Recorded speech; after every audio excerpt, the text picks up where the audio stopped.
रचना शर्मा जी, इनसे आज दूसरी बार मुलाकात हो रही थी। अच्छी लेखिका भी हैं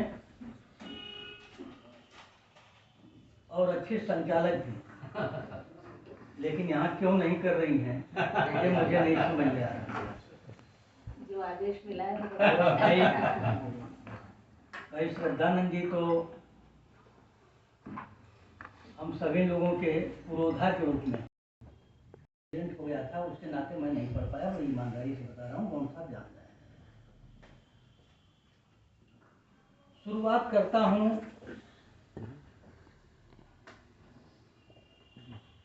श्रद्धानंद जी के एक वाक्य से कि सन 74 में उस विद्यालय में गए जहाँ के बच्चों के अनेक भावावेश हुआ करते थे। उसको उन्होंने इशारे से जो कहा, उसी विश्वविद्यालय के बारे में, वहाँ के अध्यापकों के बारे में मैं बात करूँगा कि डॉक्टर साहब से ही एक वरिष्ठ अध्यापक थे इन्हीं के विभाग में। संयोग से उनके पास एक कुतिया थी,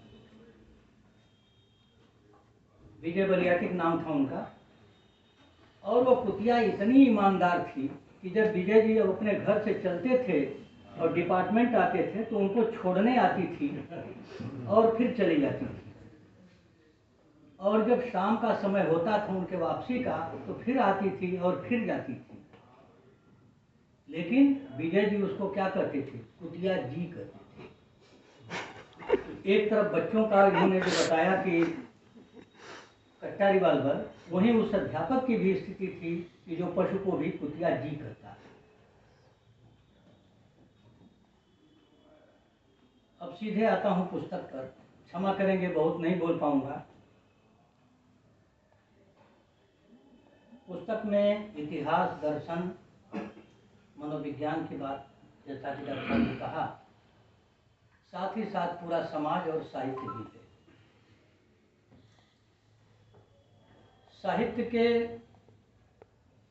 रूप में मैं जब भी गौड़ साहब को पढ़ता हूँ तो पता नहीं मुझे क्यों बरबस जयशंकर प्रसाद जी के निबंध और हजारी प्रसाद द्विवेदी जी के दो लोगों के निबंध दिखाई देते हैं।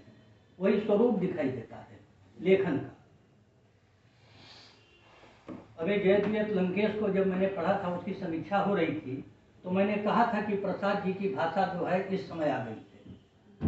उसके टॉपिक पर, उसके विषय पर हम नहीं जा रहे हैं, सिर्फ भाषा पर जा रहे हैं। और जब इसको जब पढ़ रहा हूँ या देख रहा हूँ तो मुझे हजारी प्रसाद द्विवेदी जी याद आते हैं। इस पुस्तक का मूल सूत्र जो मुझे दिखाई दिया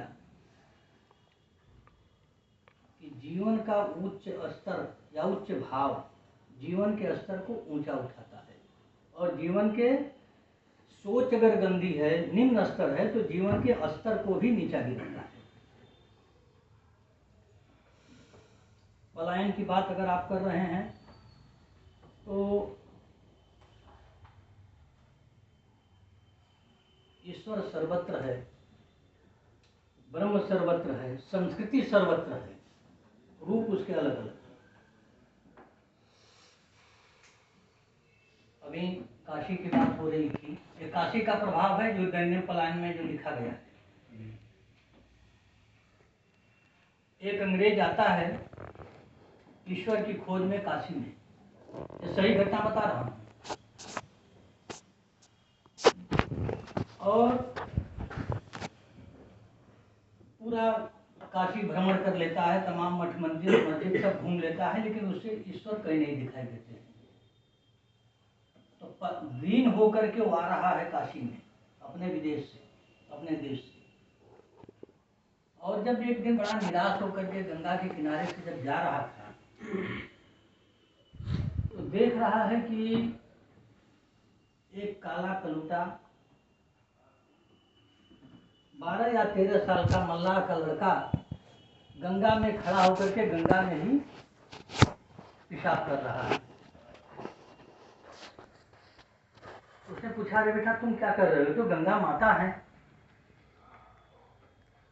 उसकी सोच जो आई, उसने जो जवाब दिया उसको, कहा कि इधर गंगा माता, इधर धरती माता, और पूरे विश्व में भारत माता तो मैं कहाँ करूँ। वही यह पुस्तक बताती है कि इधर समाज है, इधर दर्शन है, इधर इतिहास है, तो मैं किधर जाऊँ।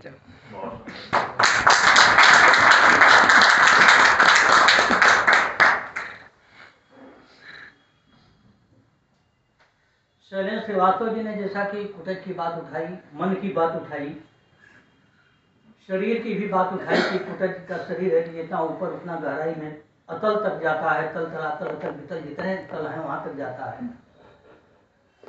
तो शरीर जो है सो 3 भागों में है, स्थूल में है, सूक्ष्म में है और कारण में है। स्थूल शरीर में हम आप बैठे हैं, सूक्ष्म में हम आप हैं कि जैसे क्या हम आप सोच रहे हैं उसके अंदर, और कारण में है कि कहाँ क्या हो रहा है मुझसे कोई मतलब नहीं, मैं अपने में मस्त हूँ। और वह जो अवस्था आती है, ये दर्शन वाली बात जो इस पुस्तक में लिखी गई है उसी पर आ रहा हूँ। तो जो शरीर की अवस्था आती है तो उसमें हमारे जो शरीर के जो कोश हैं, वो पहला कोश अन्नमय कोश, दूसरा प्राणमय कोश, तीसरा मनोमय कोश। मनोमय कोश की तरफ आदरणीय भाई श्रद्धानंद जी ने इशारा किया था। मनोमय कोश और विज्ञानमय कोश और अंतिम है ज्ञानमय कोश। तो जो प्राणमय, जो अन्नमय कोश से ज्ञानमय कोश तक कारण शरीर की बात हो रही थी।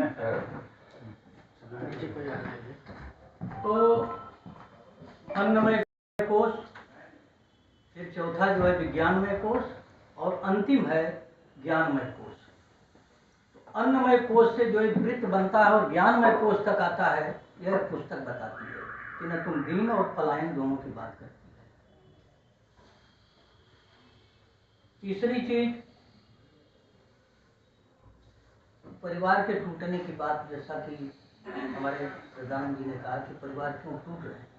अभी पत्रकार महोदय ने पूछा कि क्यों मतलब हो रहा है, उसके कारण हम और आप।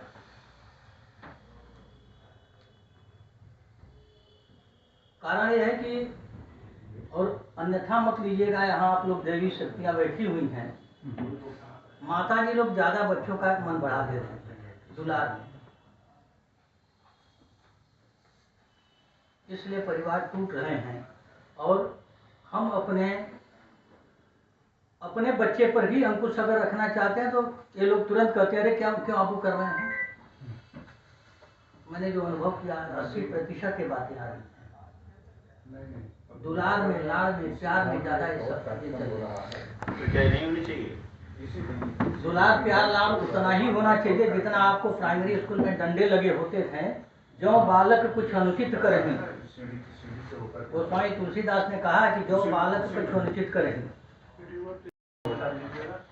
और वही होता है कि अगर मेरा पथ तुमसे भ्रष्ट हो रहा है तो मैं तुम्हें दंड भी देने के लिए तैयार हूँ, ये भी रामचरित मानस में है। तो अनुशासन आवश्यक है वहाँ, इस तरीके से नहीं कि इतना हम बढ़ा देंगे क्या है कि कल के लिए कोई बातें आ गया है।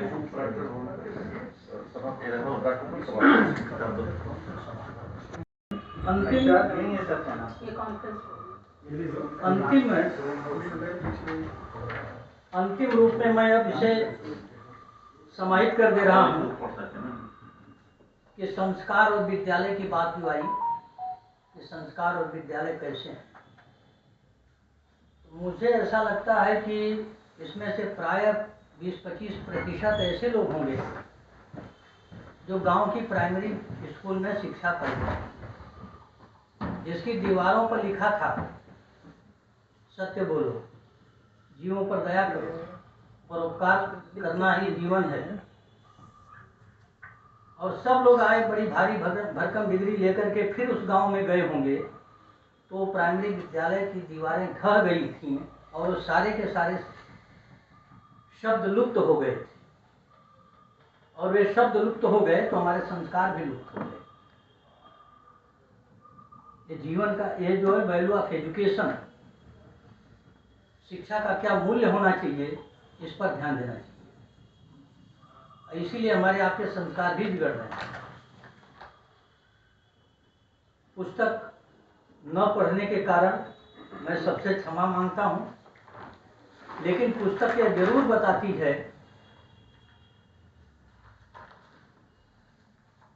कि सबके माथे पर हो समाधान की रेखाएं, आंखों में हरियाली के हस्ताक्षर, आंखों में स्वाभिमान के ज्योतिर्कलश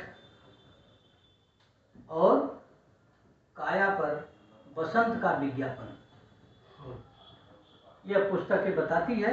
इसी के साथ मैं अपनी वाणी को विराम देता हूँ। आपने